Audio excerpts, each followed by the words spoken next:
All right, let's start a new psalm today. Psalm 100. Now, I'm looking at this in the NIV, and the heading says a psalm for giving grateful praise. Now, as I understand it, those words are in the earliest manuscripts that the committee for the NIV translated for us. So we get this, it's not even a clue, it's just an outright statement. Okay, this is a psalm, meaning a poem, and I think you can even say this is a poem that was meant to be set to music. All right. Shout for joy to the Lord, all the earth. Worship the Lord with gladness. Come before him with joyful song. Know that the Lord is God. It is he who made us, and we're his people. We are his people, the sheep of his pasture. Enter his gates with thanksgiving and his courts with praise. Give thanks to him and praise his name. For the Lord is good, and his love endures forever. His faithfulness continues through all generations.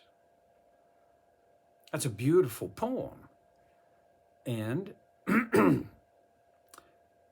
let's start at the beginning.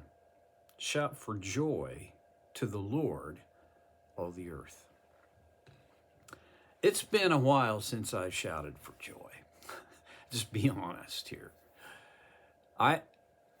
And part of it is I'm not very much of a shouter. I just don't. I'm sure there's some deep-seated psychological issue in that, but I'm not a big shouter. I don't know. You may now.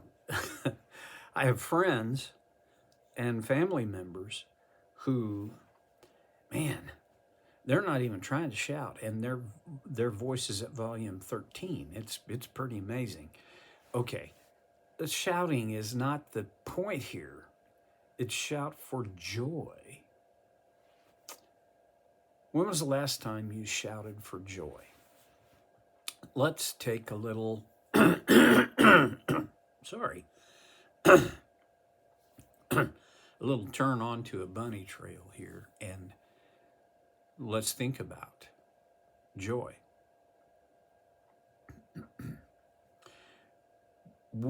There's a difference between happiness and joy. I will say that when I experience joy, I'm probably going to also experience happiness.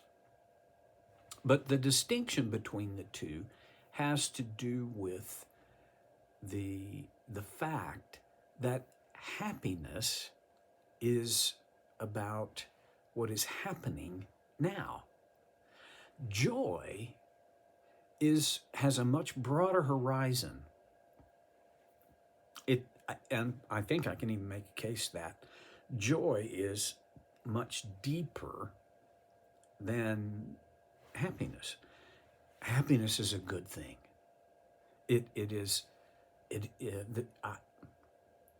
I'm not saying happiness isn't good. I'm just saying it's not as good as joy.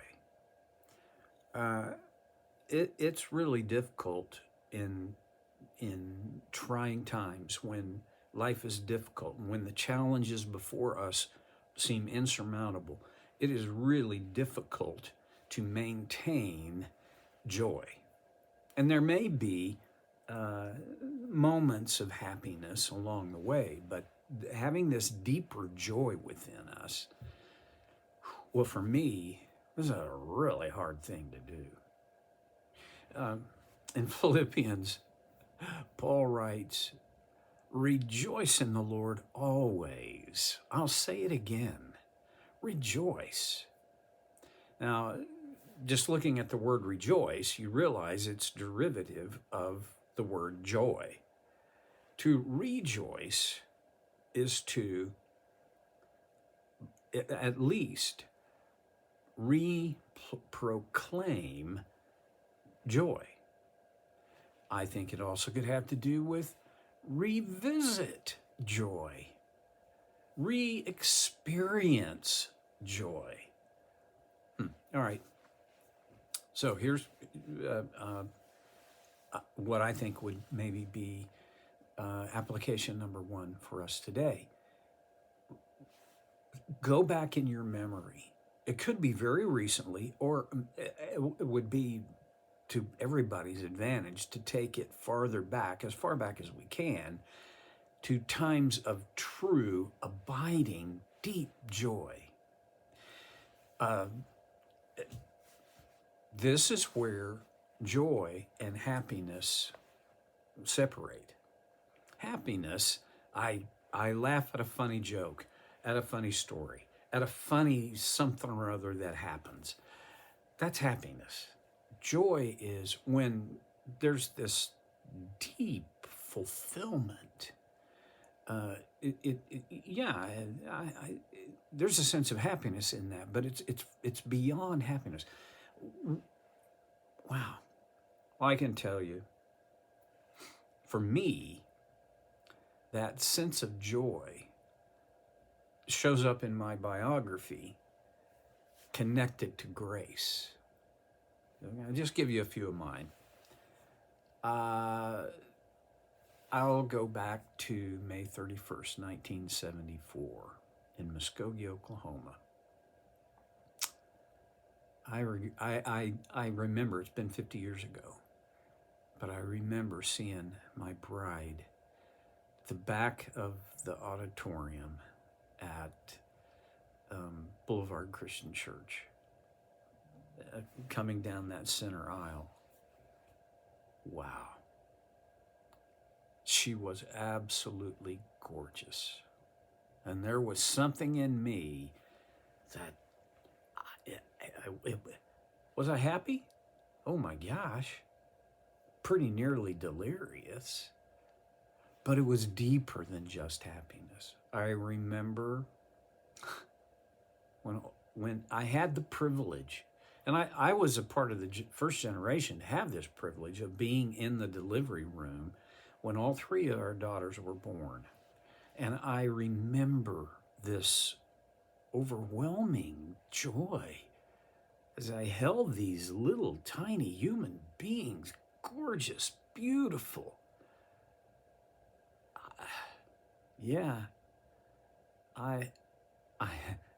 I was happy. They had 10 fingers, 10 toes, and they looked all right. That made me happy, but there was this deeper sense of joy. I think it's worth traveling back, and sometimes when your current situation is very difficult, we have to travel back a good long ways to be able to re-encounter those grace moments that produce deep joy. This is not easy when in the present moment it is all bad all the time, or it feels to be that way. But if we're going to shout to joy or shout for joy to the Lord, we're going to have to revisit those moments of grace. Or, and this is more difficult, notice them, register them, recognize them when they happen. I'm not very good at this. It almost always is in reflection that I see that stuff, right? As it's happening, this is interesting to me. I'm just thinking of it. As it's happening, I'm more likely to feel happiness than joy. You can figure that out. Sing for joy to the Lord. Here's why. He is the source, the originator, the giver of joy, because he is the source of grace. Of all the major doctrines of the Bible, I am most in love with the doctrine of grace. And for me, everything else since the cross and the resurrection hang on God's grace. Our joy is the result of God's grace, His unfailing love, His unmeasurable goodness toward us. When I experience joy, there are times I definitely need to, it's the result of something someone has done for me. I need to acknowledge that to the someone. And yet I need to remember they're really just a conduit, a very important and valuable conduit. But the source is God Himself. Shout for joy to the Lord. And then an interesting idea, all the earth. Now, the psalmist could have written, shout for joy to the Lord, all the people of the earth. But he didn't. He wrote, all the earth. All right, now I'm going to get a little weird here. I think the beauty of nature is a shout of joy to the Creator, God. I know that's stupid, but I mean, that's kind of like, well, it may seem stupid. But I think spend some time in nature. Look around. See, this, where I see it is where we live right now in Las Vegas. I've said it before, I love living here. And one of the reasons I love living here is you've got about 10 months when you can play golf. And I'm telling you, there are a few doggy courses in this town, but not more than one or two. They can't compete. They can't stay in business with the gorgeous courses. I played with a friend last week, and when I lifted my eyes to look around, it was beautiful in every direction. But I get so wrapped up in, why did I shank that? Why did that? How do I keep? I gotta keep my head still. If I do that, I'll miss the grandeur. I'll miss this gift of grace, the silent shouts of joy from the earth. And then there is the idea that it's all the people of the earth. Is there anyone to whom God's grace does not go out? I'm inclined to say no. Now, there are lots of men and women, and probably boys and girls, who don't want God's grace. It gets in their way. The goodies they want, but the connection to the giver they don't want. Happens all the time. Shout for joy to the Lord, all the earth. Okay, there are people in our world who say, shout for joy to the earth. Let's love Mother Earth. No, that's not the point here. Let's love the Creator God. So my challenge today for me and you is to notice when God's grace is being poured out.